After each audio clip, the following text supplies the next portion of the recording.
Why are you considering engaging a personal trainer?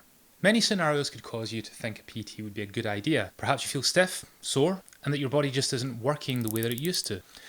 Maybe you remember waking up each morning with a spring in your step, but now it's more of a chore. Or maybe it's purely aesthetic, and you think a PT is the guide or the inspiration you need to get you moving. Because the reasons and background that draw people to the idea of a personal trainer are so varied, there's no single answer that can say if a personal trainer is a good idea. But by the end of this video, you will have a much better understanding of what to expect from a personal trainer, what the downfalls are, what to look out for when reviewing personal trainers, and be able to feel confident in your decision, whether that's to go ahead with the investment or to look at alternatives.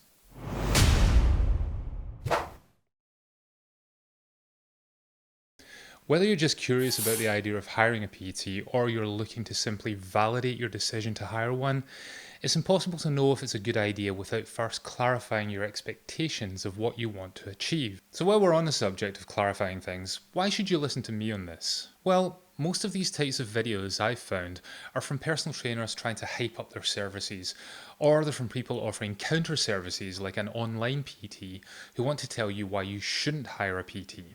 None of these are particularly balanced. So as a qualified personal trainer myself, who worked with many clients and alongside many others before opening my gym, which was home to even more PTs, I do know a bit about the subject. But because I don't do it very often these days, and I'm not touting for business, I want to make sure there's a resource out there to put good services to the fore, while stopping you from wasting your time and money on something that's not going to live up to your expectations.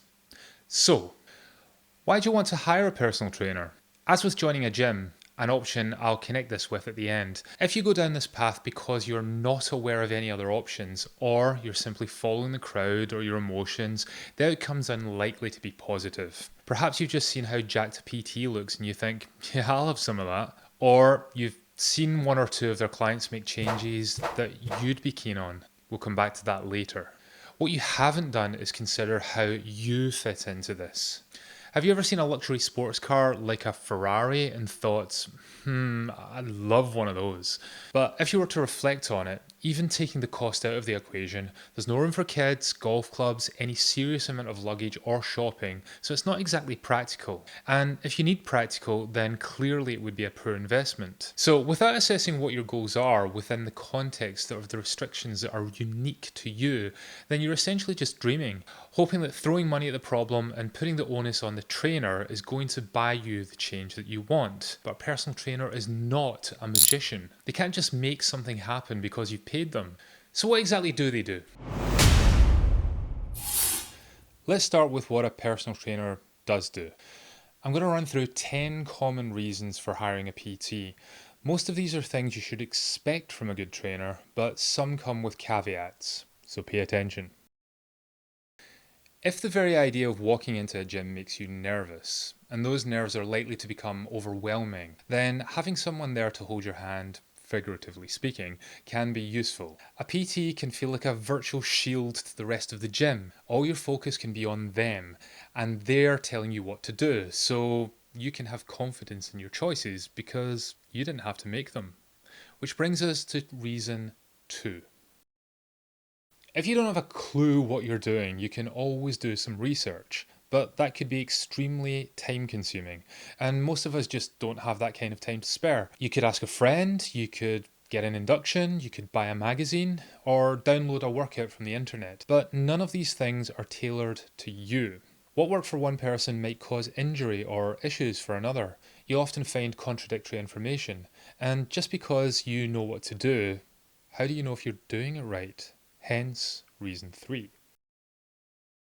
This should, if done well, be starting before you begin. A good PT will check your posture, your movement, and imbalances before developing a plan or a program. Unfortunately, most PTs do not do this, and I'll cover why this is when we discuss what to look out for later in this video. Then, once you are training, they can assess your form and are in a better position to check if anything looks wrong or even dangerous, which leads us to By prompting you to make subtle or not so subtle changes to your setup, stance, posture, or movements, an experienced trainer will help you get the most out of every movement you make, and more importantly, help you avoid unnecessary injuries or from exacerbating those previously mentioned imbalances or postural issues, along with the fifth reason.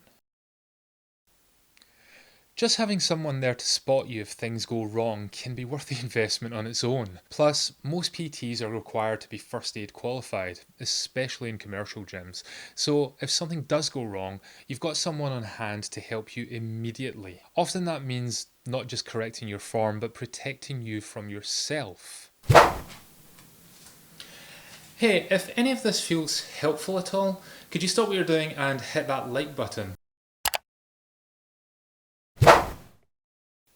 When you set your mind to a positive change, your enthusiasm can cause you to want to push yourself to the limit. Often this is a good thing, but a good trainer, again, these are in the minority, will rein you in rather than run with you. Most trainers want to take ownership for your results when they're good.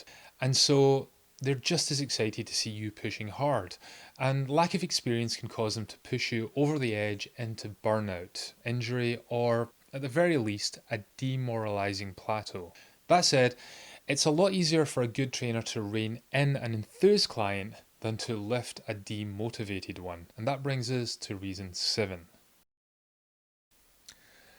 This is one of the biggest reasons people give for hiring a PT. By making an appointment with someone, you're more likely to show up. And once you're there, having that person standing watching ensures you don't procrastinate, get sidetracked by your phone, or just half-ass the workout in general.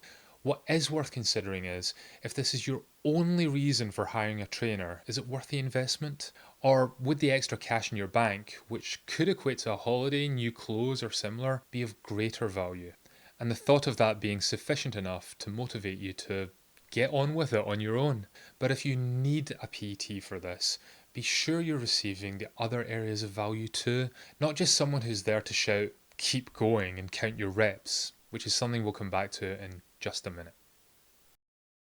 Sometimes the idea of working out on your own is demotivating. You crave company, but you don't have any friends who are interested in training with you, or any you do have try to hijack the workout to make it about their goals and needs. Which is fair enough, because their workout is all about their goals and needs. So you're essentially hiring a gym buddy, someone who'll always be positive and there for you because, well, you're paying them. If that is of great value to you, then go for it. Obviously, though, take the time before selecting someone to ensure you enjoy their company and that your personalities align. When hiring a PT, getting a tailored program probably feels like it's a given. Unfortunately, I have to tell you, this is the exception and not the rule. Of the hundreds of trainers I've worked beside or simply observed in gyms, most of them seem to default to the same pattern. Writing out programs and then giving that same program to every client they see that day, possibly with the odd tweak here and there.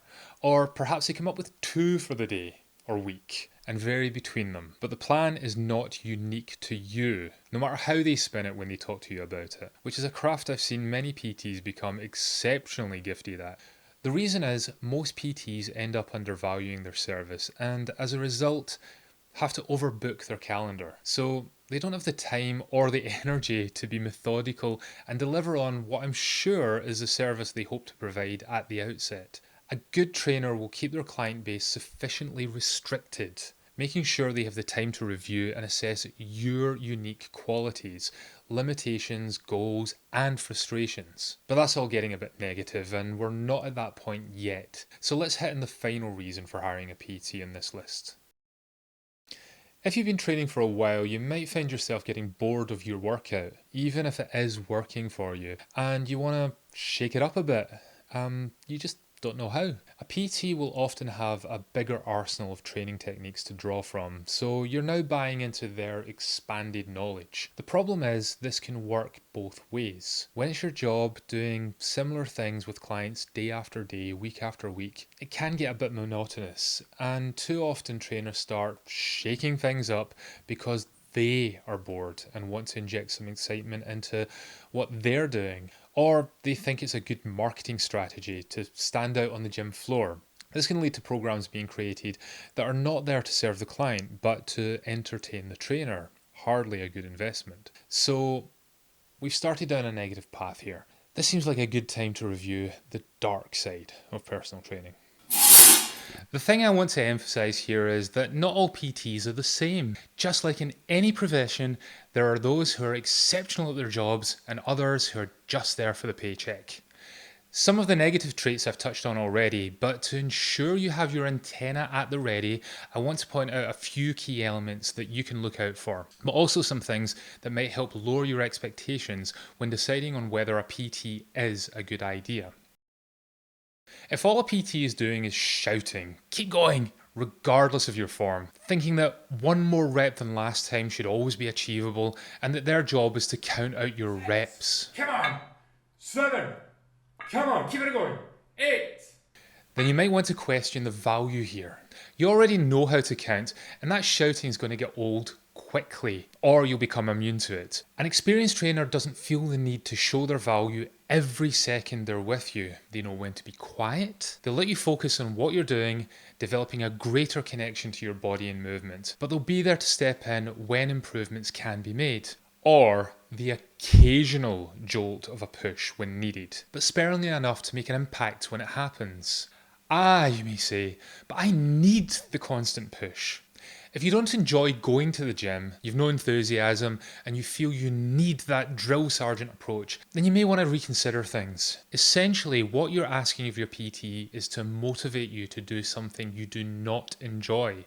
You're only doing it because you've been convinced that it's something you should do, not because it's something you want to do.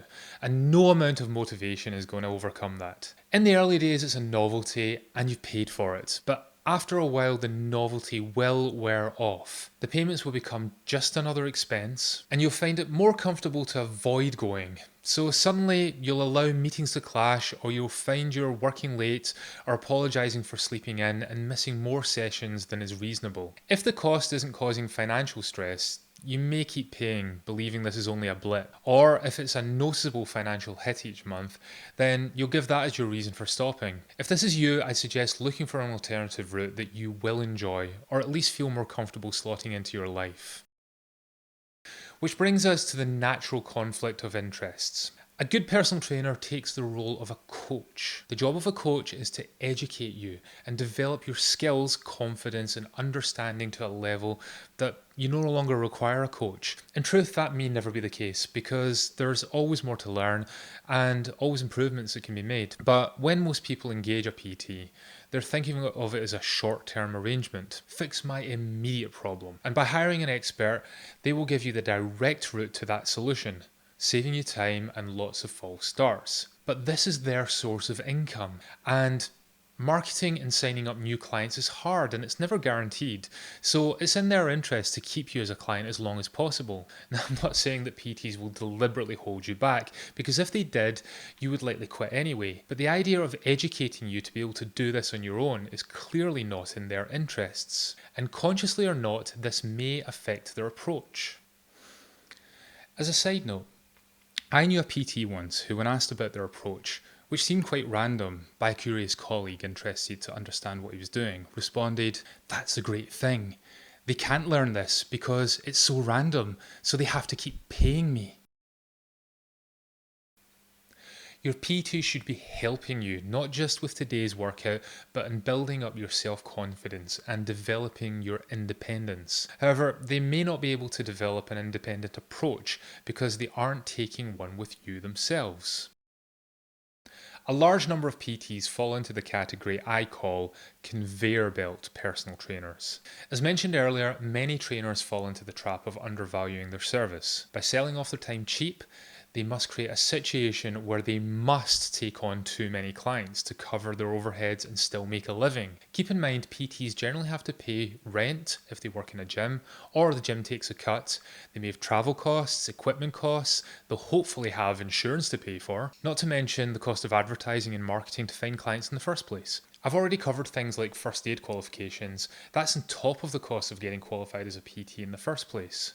And all this before they can even dress themselves in gym gear and pay their bills at home. So, in a desperate attempt to ensure they have the money coming in, they set their prices on the low side. But now they need more clients to cover those costs. The result? They now have no time to spend assessing your specific needs, any frustrations you've been fighting, on any problems that have developed. And so the one program for all clients approach I mentioned earlier becomes a solution. Plus, you have an overworked, tired, and unfocused PT in your hands. And when a PT isn't fully invested, then you start to see more obvious traits emerging. Looking at their phones, looking around the gym, excessive talking to other members, or showing off. In other words, using your sessions as a marketing opportunity to engage more potential clients.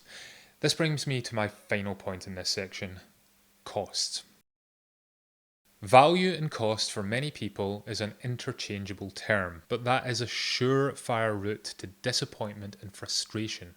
As I mentioned in a previous video, just because they all have the same title, all gyms are not the same, and not all qualified personal trainers are equal. In fact, here the spectrum can span much wider. So if you do decide a personal trainer could be a worthwhile investment, make sure the value you're getting exceeds the financial cost. Intuitively, you might think that paying less is a way of increasing the odds of that happening. But as you're now aware, underpaying a PT is a surefire way to ensure they're stressed, overbooking themselves, and losing focus on you. Or they do not value their own service, possibly due to lack of experience, but it is likely by bargain hunting that you're driving down the value of the transaction. So what does a PT cost? Obviously this will vary from area to area. A PT with a specific specialism may be more expensive as a result, and you pay for the experience because it will save you in the long run. But in the UK, currently the average cost of a personal trainer is £50 to £60 per hour. Personally, I don't believe the hourly rate model is a good one for either you or the PT. It puts too much emphasis on filling the time rather than delivering what's best for you. Think of it this way. If you needed to see a dentist for, say, a root canal, would you rather find one who charged for an hour and then looked to fill that hour to ensure you felt you'd received value for your payment? Or would you rather pay someone to do the job as efficiently as possible? More time does not mean better value. Cheap does not mean better value. Knowledge and experience, and focus on your specific problems with a skill set to ensure that you move forward more efficiently than you could on your own, saving you time and frustration. Now that's good value. To wrap this up, there are a few things you might feel are important to consider when hiring a PT. First up, is certification important?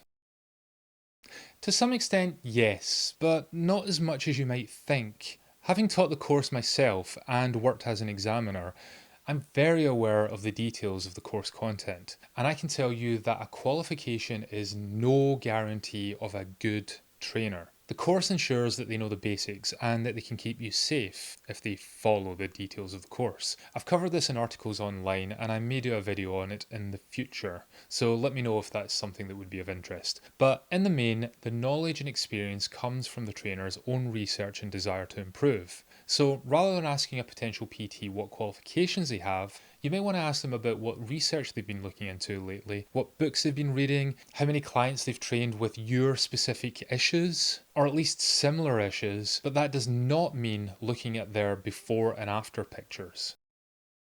Before and after pictures are a thing I cut back on not far into my journey within the industry, because pictures only show what's happening on the surface. Plus, trying to take all the credit for a client's efforts and dedication just didn't sit right. If a PT has no or very little history though, you should take that into account and understand that this is now more of a mutual relationship. You're allowing that trainer to grow their experience, and in return, you may save money, as they should be cheaper. But the process may hit a few more roadblocks than you might expect, as the trainer tries to grow with you. Though hopefully you're not hiring a PT purely based on aesthetic improvement. Looking better but feeling miserable is not going to allow you to shine your brightest. And so a trainer who puts a huge amount of stock in their before and after pictures is more likely to see you as a marketing tool rather than someone to work with, to help feel better about yourself and to feel valued, happy, and like your life has been changed for the better. On the subject of feelings, often clients use their PTs as a pseudo therapist. This can be a beneficial bonus to the relationship, but it can also be distracting. If this is truly the source of your issues, and you find yourself spending the majority of your session time talking about why you haven't slept much lately, how your diet isn't as it should be, how you're stressed, overworked, or overwhelmed, then you might want to consider an alternative route. You could hire a dedicated coach, though that's what I do, and I did promise this wouldn't become a self promoting pitch.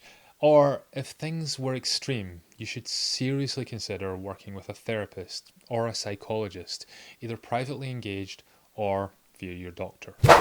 If your needs are very specific, ensure the trainer you choose is a specialist in the field, not just one who says they are because they want to make the sale. But most of all, the name is personal trainer.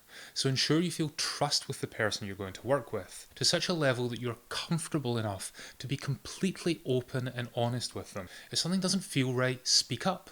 If your diet's been shockingly bad, don't hide it. If you're tired or stressed, be clear about that. No trainer in the world can deliver at their best with only half or false information. So if you don't feel you can have that kind of relationship, then look for someone you can have it with. Working with a PT should be done for a reason, not because you had an emotional jolt to do something and it was the first thing that came to your mind. But if as a result of everything here you feel that a PT is not currently a worthwhile investment for you, then have a look at this video to see if it's worth joining a gym. Alternatively, look out for the next video where I'll be discussing more alternatives to see if there are any that might suit a bit better.